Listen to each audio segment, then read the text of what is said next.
Welcome to Canine Revolution Radio.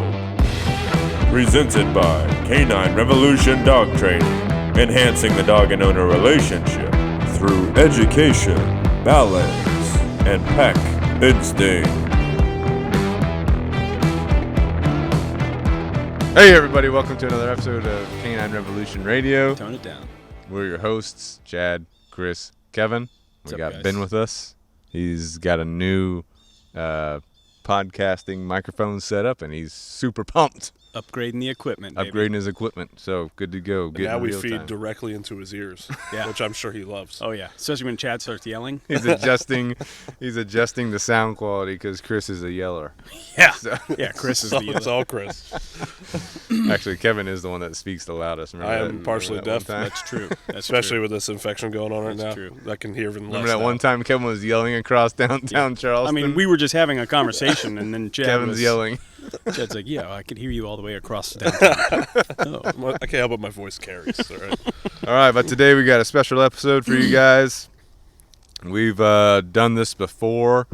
What was that, emergency episode?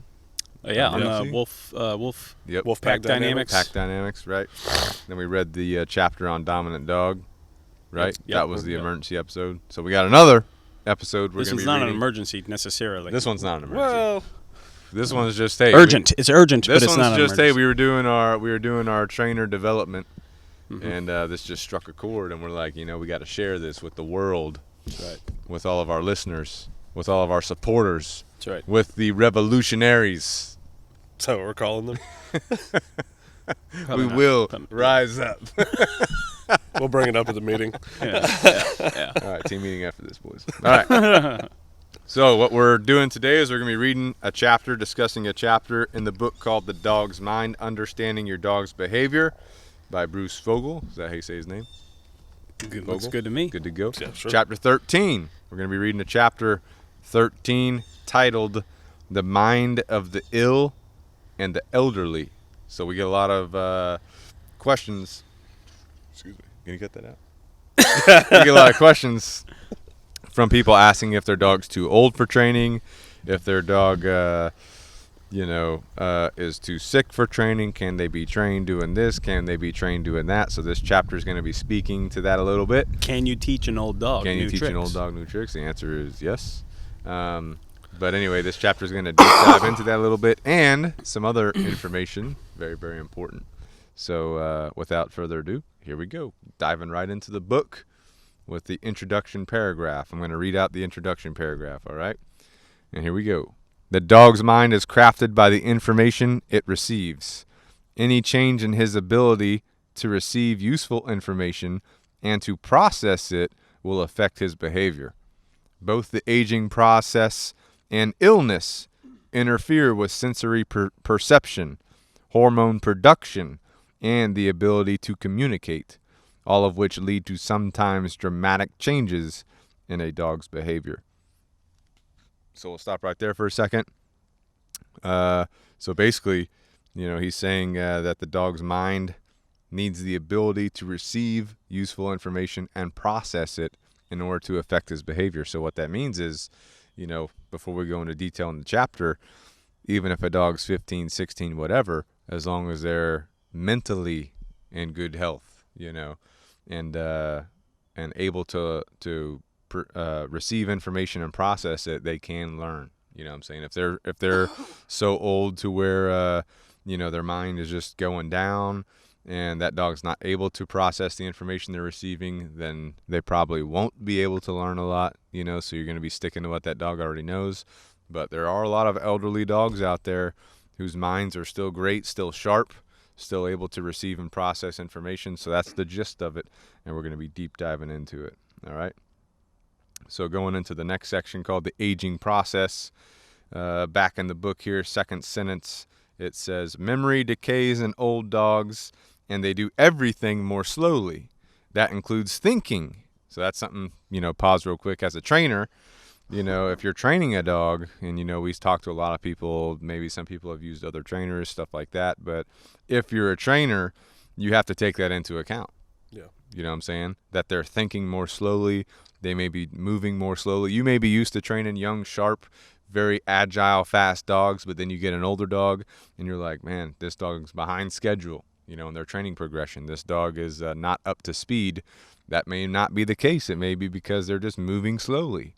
You know, we got a couple older dogs right now, and, you know, I remember a week into their training, you know, the owners are asking, hey, I feel like they haven't learned that much. And I had to explain to them, hey, you know, they're older dogs. They were also struggling with lots of anxiety, but it's like they're older dogs. So, you know, it takes more time to teach the old mind, you know, but they are learning effectively and on their level. And that's the important piece, is customizing what we're doing to that individual dog. You know what I'm saying? Yeah, it's not like it's a 2-year-old Malinois running agility courses, Right. you know? Absolutely. Well, Absolutely. and two, as the trainer, like that's where patience is huge. We've said that in previous episodes. I'm sure you have to have patience with these things, but especially when you compare having those sharp young dogs and you're working with an older dog that's a little bit slower, thinking slower. If you're like trying to lure or something like that, they're just not engaging with you or whatnot, and you just move on. You're like, well, they're not getting it or whatever. You need to take your time, be patient, more so with the elderly dogs. You know? Absolutely. So you have that bag of tricks, you know, That's right. create behavior in multiple ways. You know, just got to adjust as you work dog to dog. Yep. Absolutely. And that takes us into the next sentence, back to the book. He says, we all know, however, that the onset of the aging process and the speed of its progression varies quite dramatically from dog to dog. So again, you know, pausing from the book real quick, again, we're talking about every dog's an individual. Every dog learns a little bit different, you know, and their mental cognition operates just a little bit differently.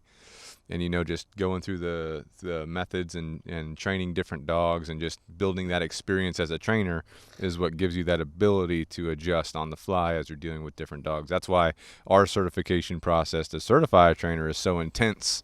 You know, That it is. you know, some companies out there, hey, 2 weeks, you're a dog trainer. Some companies, hey, 300 hours, you're a dog trainer. Kevin? Say 8 months or 8 so. months. Yeah. You had to Give or do X amount of dogs every phase, you know, pass the test, all that kind of stuff. You Yeah, know, this that way is- you're building experience. Oh, yeah. you It's know. not a 9 to 5 either. 365, 24/7. Well, and it doesn't stop there either. Doesn't stop like there, We're still no. learning. That's why we're doing Yeah. this. That's why we do these discussions Absolutely. and things. All right, so back to the book here. We're going to jump down 2 paragraphs. And you guys stop me if you have something highlighted in between what I'm going over here. Jump down 2 paragraphs, second sentence. In the book it says, the clock itself is possibly located in the hypothalamic area of the brain. I may have said that wrong. The area that is known to control growth hormone, as well as all the activities of many of the body's hormone-producing glands. Naturally, the environment will have a dramatic effect on the aging process, but all that the environmental influences will do is either speed up or slow down a genetically predetermined lifespan. In other words, aging and the changes in behavior that accompany it can be influenced by environmental factors, but the biological clock associated with death is genetic and therefore immutable. By improving the environment, we can prolong life, but there is a maximum lifespan for a dog that is written in his genes. So basically what I take away from that is, you know, we're all going to die. We already know that. Well, you guys know that.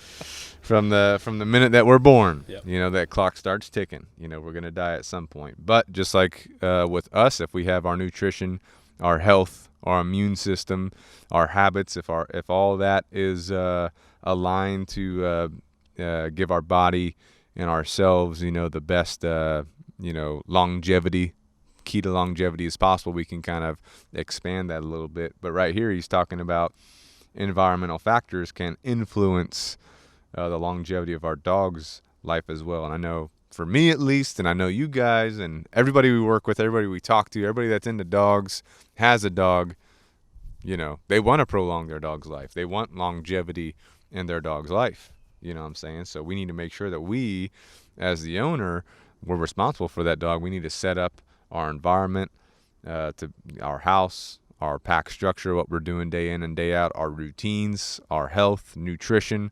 We need to set it up for longevity. You know, if a dog's overweight, guess what? That's not setting yourself up for longevity. It's going to speed the clock That's up. going to speed up the clock. Time is ticking. Tick tock. You know what I'm Here we saying? go So again. we're going to speed it. You got me going now. The paperwork.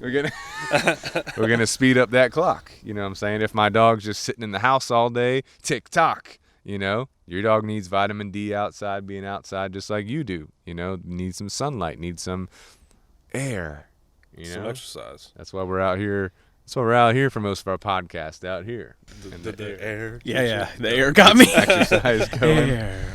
Set up yourself, set up your environmentals and your food. Don't feed them old Roy. Oh, You know? my God. A gravy train from the dollar store. They have gravy train at the dollar store? Yeah. That's where they put all the recalls at. Yeah. Couple of buckets per meal. I was walking down there one time. I literally saw treats and I Googled them. And like that exact treat had been recalled like 3 years prior. Oh, my I gosh. was like, oh, man. Yeah, know Yeah. what you're. I mean, just like you should with, like you said, just like you should know what you're putting into your own body. You should know what you're putting into your dog. Right. You know. Nutrition's super important. That's why we're setting up some nutritionists to be on the podcast. We are? We are. We are. Spoiler Both canine and human. Don't give it away. You know, so Don't a give little it away. spoiler alert if you're listening. But anyway, so set up the environment, right? All right, next page 183. Let's see, third paragraph in, second sentence. With age, the blood vessels of the brain lose their elasticity and the lungs become less efficient. Remember, the brain takes almost 20% of the blood that the heart pumps out. The inefficiency of blood vessels and lungs mean that the brain becomes chronically starved of oxygen, and this has an effect on long-term memory. So again, he's just hashing out here, setting up your environment, setting up your routine, the way you operate for success, for longevity.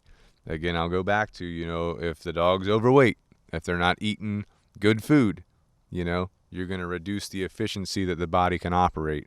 And he's here specifically talking about what the brain needs, because memory is linked to the brain and all that kind of stuff. You know, the brain's got to function so we can keep adapting, keep learning, keep doing new things, right?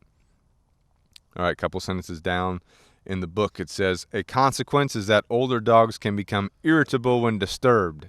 They can become slow to obey commands, and they can ultimately have problems with orientation and learning, right? So he's talking about the effects of the brain on how the dog's operating.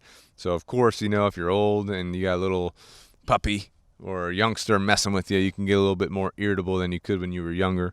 You know what I'm saying? You can also become slow because your joints, right? Your joints may be a little bit stiff, you know, and then learning and orientation, those can slow down as well. Just a part of life, you know, but that doesn't mean you can't learn. Doesn't mean you can't do things. And like we talked about with Doc Anthony when he was on our podcast, motion is lotion, not just for us, but for dogs as well. So, you know, if your dog seems like it's slow and you think it's better for them just to sit in the house on the couch or in their kennel, don't be tempted by it. Get them outside, get them moving around. They don't need to do bursts of energy like chasing things, but, you know, get them on a nice slow pace walk. Let them move around, hang out. You know what I'm saying? Just motion is lotion, baby. Keep it moving. You know what I'm saying? Keep it moving and grooving. Been like that That's one. copyright. Right. So just to, if I can real quick, go back some at the top of the page here, just to put things a little bit into perspective. In a healthy young dog, information is conducted through the nervous system at around 225 miles per hour. In the elderly dog, this can slow down to perhaps 50 miles per hour. So like that's a pretty drastic difference there. So and I like that because it literally puts it into perspective. So you might think, okay, yeah, the elderly dogs think a little bit slower, but like that's drastically slower. Absolutely, you know? yeah. So, And, you know, sometimes we deal with a lot of dogs in training that are slow to follow command. Mm-hmm. But what do we say? As long as they're showing us that they're moving towards it, Right. they're good to go. Let them take their time. right. You know, so older dogs have stiff joints. Yeah. They got stiff body parts. They got stiff muscles and tendons and all that kind of stuff. You know, let them take their time doing it. Yeah, You know I what think I'm some saying? people can get, you know, they think like maybe their dog's testing them or something like right. that. You know, it's like, hey, we got to be fair as well. Right. So Well, some dogs may test you, but Sure. you know, in a lot of cases, they're not trying to test you. They're just like, ugh, you know, it's like Chris making his noises. yeah, every morning when I get out of when bed, he gets when he starts moving, oh, my back. and then I'm good to go. for the average person dealing with like an elderly dog, that 250 to 50 ratio is like really good to know before you just assume your dog's senile, Yeah. or your dog's too stubborn, or Yeah. whatever the case may be. Sure. They just need a little more time, or a lot more time in that Yeah. ratio Yeah. to get More with the time, program. more reps. Absolutely, absolutely. All right, back in the book. We're going to be moving to page 184, top sentence. Talking about how the brain controls or at least influences the aging process through its control of the body's hormones. And he also mentions that there seems to be a relationship between dopamine production and lifespan. He's talking about an experience in mice, but should also apply to other mammals as well. And we know that dopamine is that chemical that's released in our brain and our body that makes us feel good when we do something. I like dopamine. It's good. It's very nice. I'm addicted to it. Yeah. So, Like everybody is. like if Yeah. a dog is chasing a squirrel, it probably feels good. So it's Yeah. getting some dopamine. You know, if a dog's outside sniffing things and we have allowed them to do that, it probably feels good. You know what I'm saying? So allowing our dogs, opportunities to have those dopamine releases, can increase lifespan. You know what I'm saying? So, and a lot of dogs, you can teach them and condition them to have a dopamine release if we do training properly. Like if we're training in a rewards-based system, we got nice levels of engagement. Everything we're doing is fun for the dog. It feels good to the dog if we condition it properly, which means they're getting a dopamine release, even just being with us, working with us, doing obedience for us.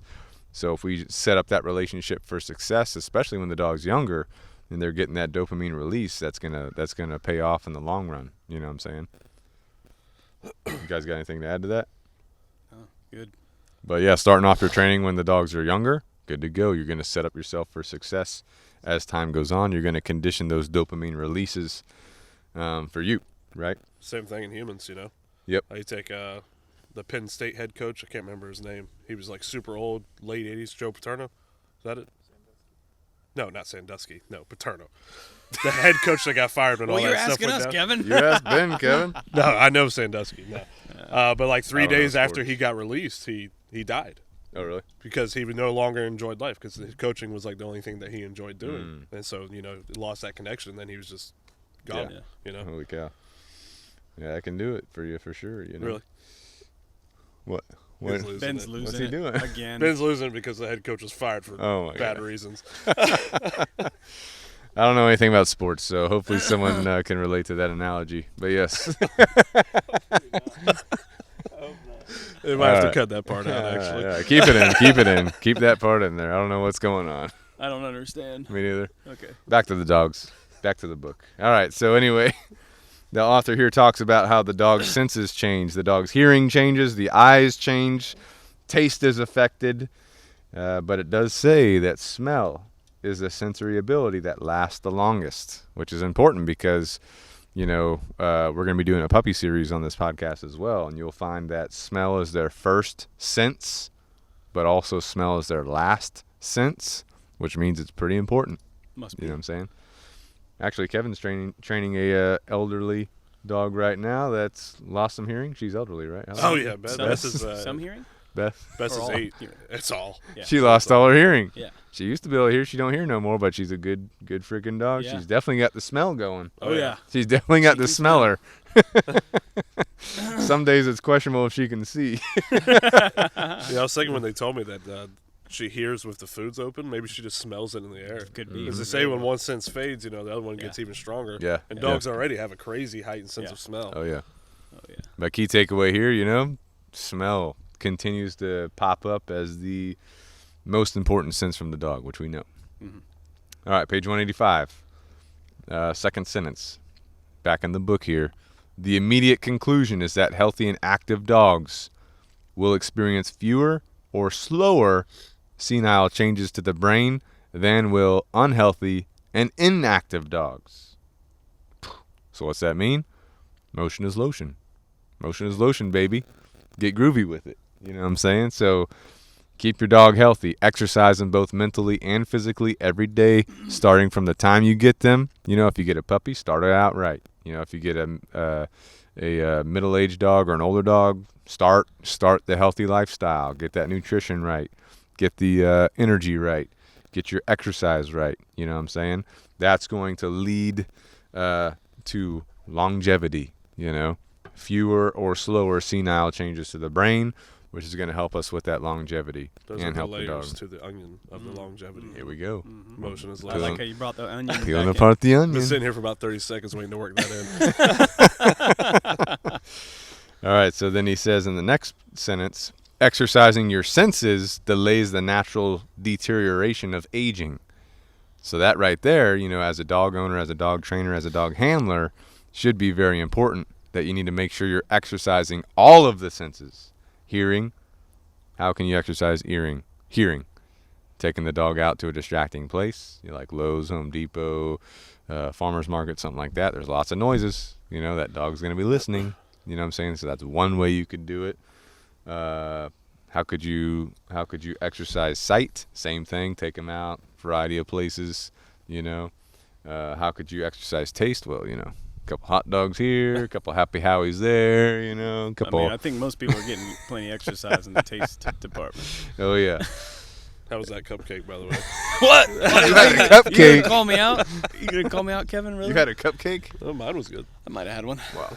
It's literally a container right there. It's on the Really? ground. I threw it on the ground to try to hide it from the viewers, but And so then we got smell. You can exercise smell by allowing your dog to have time to smell around freely, sniff things, go on little trails, whatever. play scent games. Scent. You can also play games with them. Play scent games with them. You can teach them that you're going to hide something. They have to use their nose to search it and find it. You could do that with food, with toys, whatever.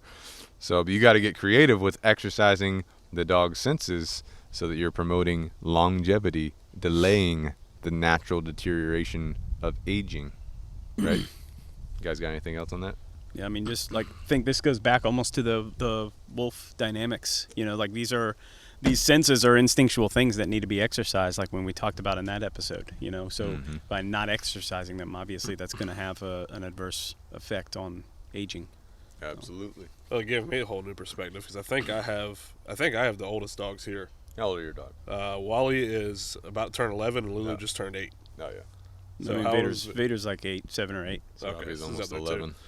So with them, with Lulu being hospice and Wally being older, you want to say, oh, they enjoy being on the couch. You just kind of want to leave them there all day. You go potty, you come back in, we might do a little obedience. That's about it.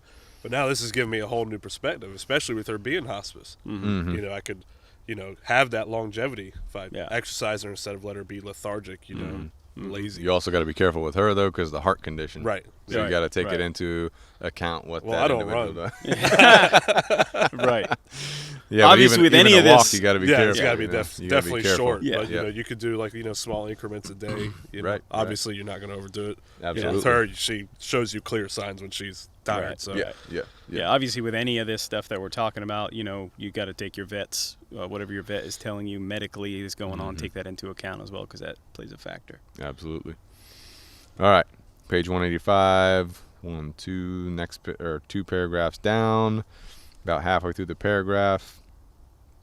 We're talking about poor health and lack of mental and physical activity are controllable factors.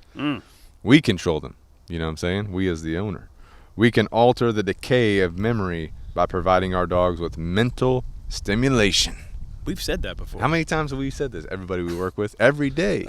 Every day. Stimulate your mind. That's right. Solve some brain games. Get them thinking. Get them working. Get yourself thinking. Get yourself working. Oh, turn it down, That's why Ben. we're reading Turn it this down. book right now. he's quick. He's working those knobs over I there. know. I'm keeping Ben's mentally mentally stimulated. All right, but poor health, the lack of mental and physical activity are controllable factors. This is the issue with a lot of dogs in America. Their owners are being lazy. They're not providing the mental and physical exercise that their dog needs. So we got to make sure we're doing that as responsible dog owners and handlers. You know what I'm saying? All right, let's see. A couple sentences down. Actually, yeah, a couple sentences down. Back in the book here it says, if we stimulate their minds, we can alter the aging process and make life more interesting for them in their latter years. The brain is built on instructions from genes, but it is then modified by events throughout life.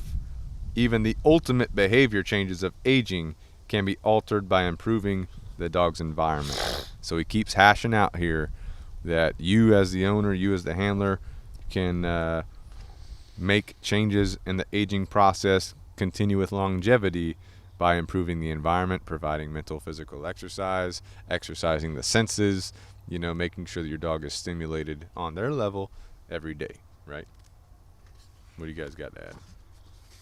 No. Good. Nothing to add. Okay. I mean, Robert Fogle knows his stuff. Yeah. He's good to go. All right, next page 186.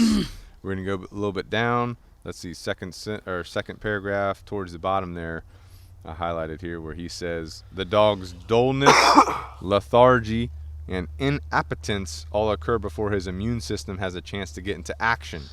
So we're talking about dogs that are getting sick, illnesses, some signs, they're going to be dull, they're going to be lethargic, and inappetence, meaning they're going to stop eating possibly before the immune system has the chance to get into action. So we may see this with our dog and start freaking out.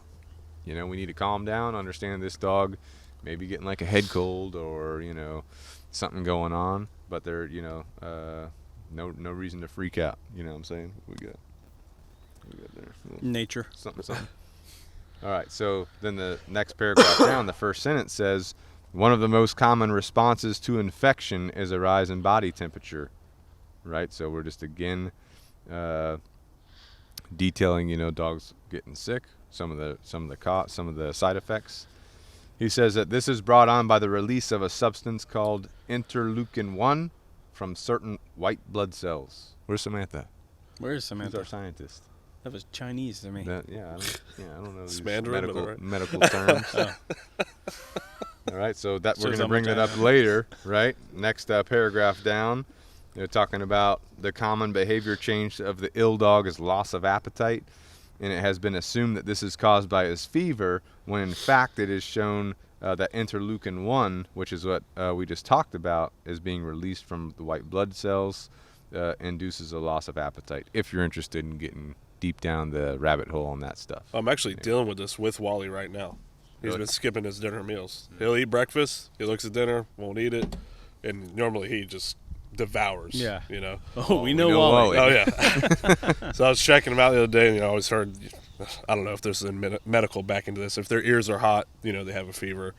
Touch his ears, they feel a little hot, letting his immune system do his thing. A couple more days, probably going to go to the vet. Yeah. If it continues on. Yeah.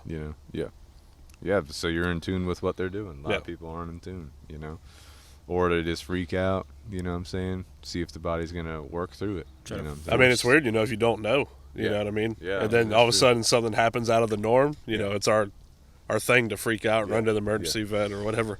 Or try to force food into your dog's mouth. Or call him at 3 o'clock in the morning while he's throwing up blood in his kennel. Because he got into some cayenne pepper. I'm surprised he answered. He didn't. Oh, okay.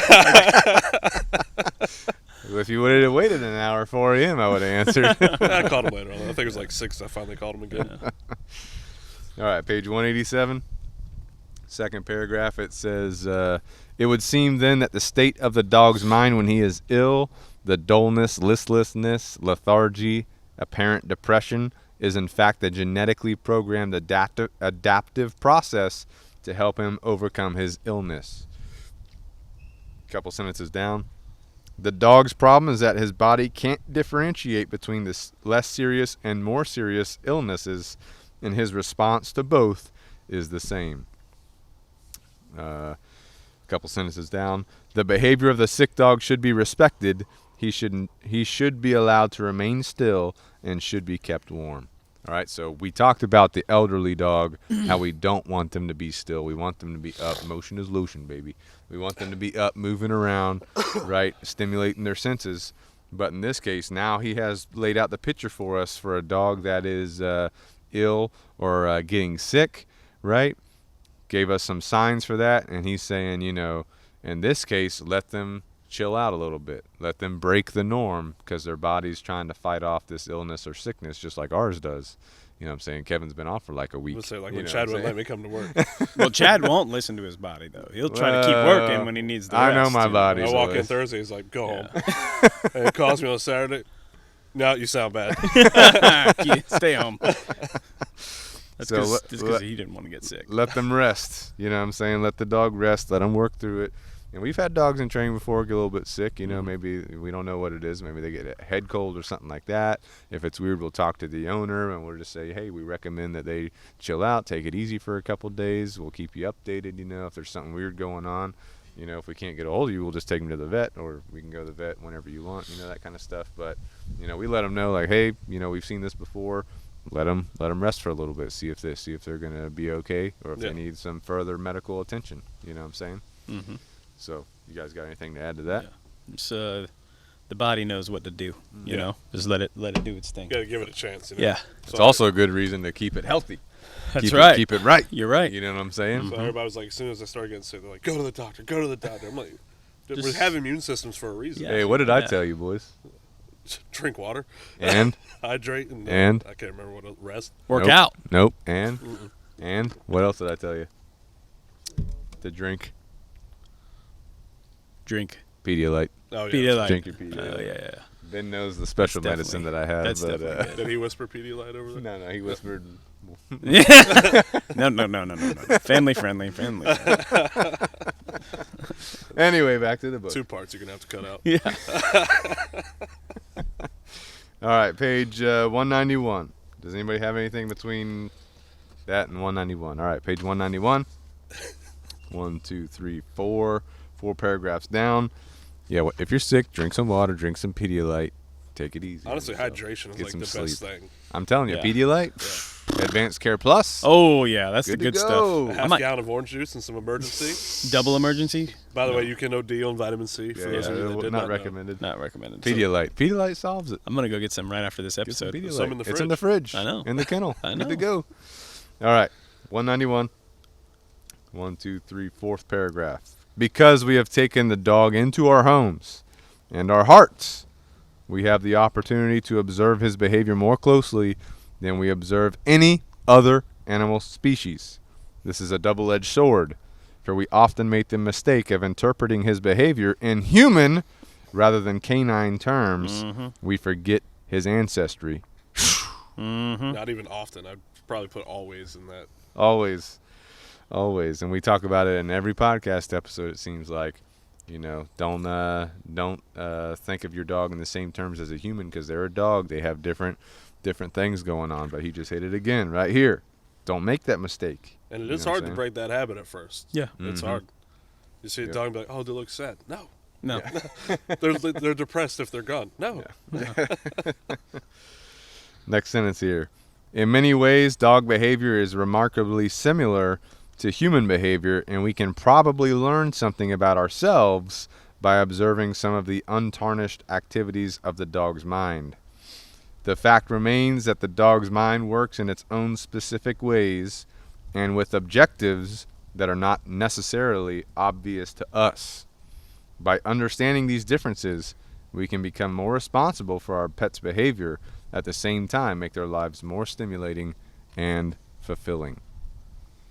So again, that's the final paragraph of the entire book, and he just wrapped it all up again. We talked about the elderly. Keep them moving. Motion is lotion, baby. Keep the mind moving. Keep the senses stimulated. Keep the body stimulated, right? But do not make the mistake of interpreting dog behavior in human terms instead of canine terms. You know what I'm saying? That allows us to give them what they need, provide for their basic instincts as a dog, but also enjoy them as our pets as a human. You know what I'm saying? So, but yeah, bottom line, old dogs can still learn new tricks. You know what I'm saying? We answered the old question. We answered the question. You guys got any input or anything else to touch on?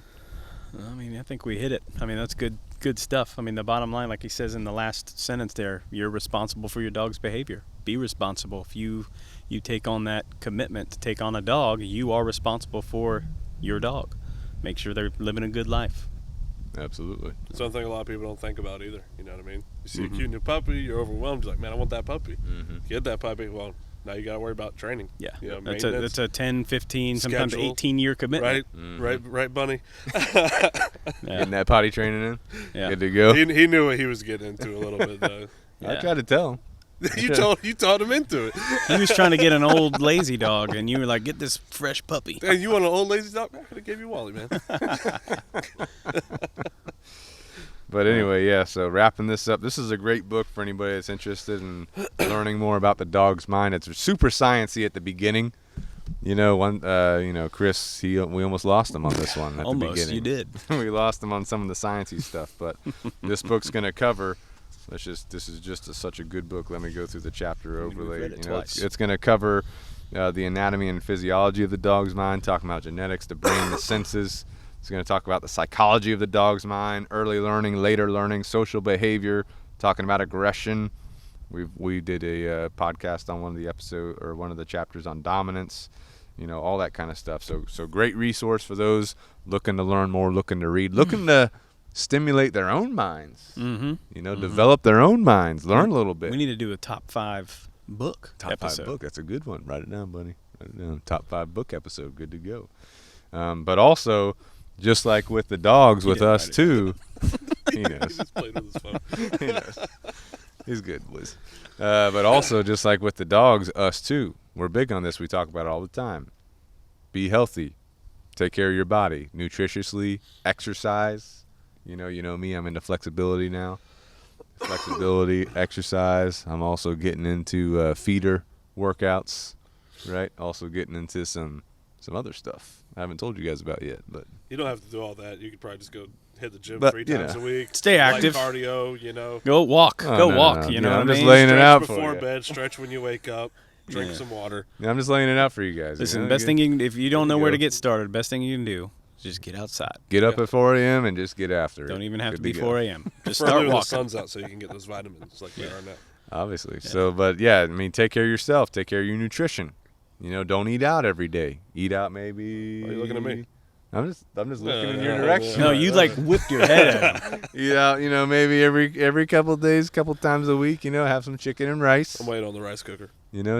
Get some chicken and rice going, try to sharpen in your diet, that kind of stuff. Nutrition. Take your Jocko supplements. He hasn't sponsored us, yes, but maybe one day he'll sponsor us. Probably not. Please have Chad on your show if you're listening.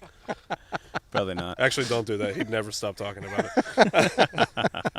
But anyway, make sure you're keeping your body in check, your mind in check, keep your dog too. The good thing about having a dog is you can consolidate. You can get exercise at the same time you're exercising your dog by taking him on a walk, taking him on a run, bike ride, that kind of stuff. I mean, a lot of times getting a dog is the catalyst to Right. get yourself into that Right. habit Absolutely. and stuff. So So then that alleviates, bad mindsets we may have. Yeah. Yep. You Yeah. know? yeah, And then also, like, challenging your dog's mind may challenge your mind too. Yeah. Because you're having to think about, how am I going to challenge their mind?